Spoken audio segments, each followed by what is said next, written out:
नमस्कार प्रिय दर्शकों, कॉस्मिक लाइफ चैनल में आपका स्वागत है। सबसे पहले आपको सकट चतुर्थी की हार्दिक शुभकामनाएं। भगवान गणेश और चौथ माता की कृपा आप सभी पर बनी रहे। इन्हीं शुभकामनाओं के साथ आज का वीडियो शुरू करते हैं।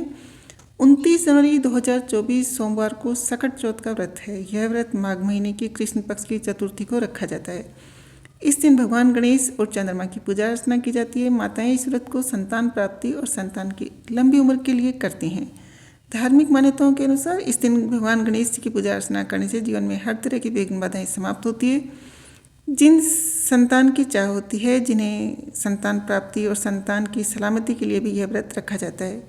इस दिन तिलकुट का प्रसाद बनाया जाता है और भगवान गणेश को भोग लगाया जाता है, इसलिए इसे तिलकुट चतुर्थी भी कहा जाता है।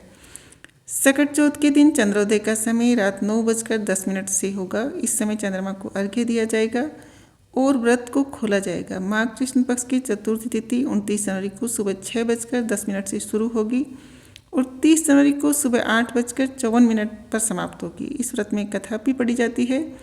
एक कथा भगवान शंकर वाली है और एक कथा कुम्हार वाली है। देश के अलग अलग हिस्सों में चंद्रोदय का समय अलग अलग रहेगा। कई जगह 9:30 बजे है, कई जगह 9:10 पे है, कई जगह 9:15 पे है। तो ये जो अलग अलग समय चंद्रोदय का समय रहेगा। सकट चौथ की व्रत कथा इस प्रकार है। किसी नगर में एक कुम्हार रहता था। एक बार जब उसने बर्तन बनाकर आंवा लगाया तो आंवा नहीं पका। परेशान होकर वह राजा के पास गया और बोला कि महाराज, न जाने क्या कारण है, आंवा पक ही नहीं रहा है। राजा ने राज पंडित को बुलाकर कारण पूछा। राज पंडित ने कहा, हर बार आंवा लगाते समय एक बच्चे की बलि देने से आंवा पक जाएगा। राजा का आदेश हो गया। बलि आरंभ हुई। जिस परिवार की बारी होती वह अपने बच्चों में से एक बच्चा बलि के लिए भेज देता।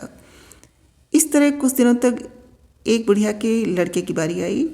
बुढ़िया के एक ही बेटा था, उसके जीवन का सहारा था, पर राजा आज्ञा कुछ भी नहीं देखती। दुखी बुढ़िया सोचने लगी, मेरा तो एक ही बेटा है, वह भी सकट के दिन मुझसे जुदा हो जाएगा। तभी उसको एक उपाय सूझा। उसने लड़के को सकट की सुपारी तथा धूप का बीड़ा देकर कहा, भगवान का नाम लेकर आंवा में बैठ जाना, सकट माता तेरी रक्षा करेगी। सकट के दिन बालक आंवा में बिठा दिया गया और बुढ़िया सकट माता के सामने बैठकर पूजा प्रार्थना करने लगी। पहले तो आंवा पकने में कई दिन लग जाते थे, पर इस बार सकट माता की कृपा से एक ही रात में आंवा पक गया।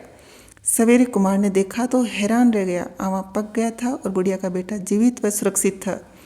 सकट माता की कृपा से नगर के अन्य बालक भी जी उठे। यह देख नगरवासियों ने माता सकट की महिमा स्वीकार कर ली।